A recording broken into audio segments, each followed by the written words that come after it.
যেই বেলাল উমাইয়ার ঘরে কাজ করত, এই উমাইয়া বেলালকে বলে, বেলাল কালিমা ছাড়বি কিনা বল।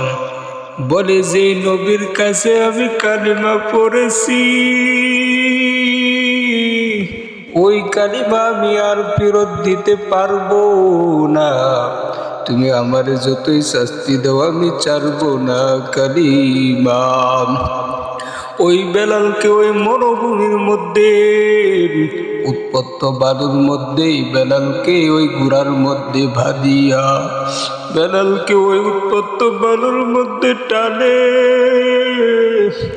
বেলাল কান্না করে, মালিক দুনিয়ার শত কষ্ট করতে পারি, কিন্তু মাওলা তোমার জাহান্নামের আগুন আমি সহ্য করতে পারবো না।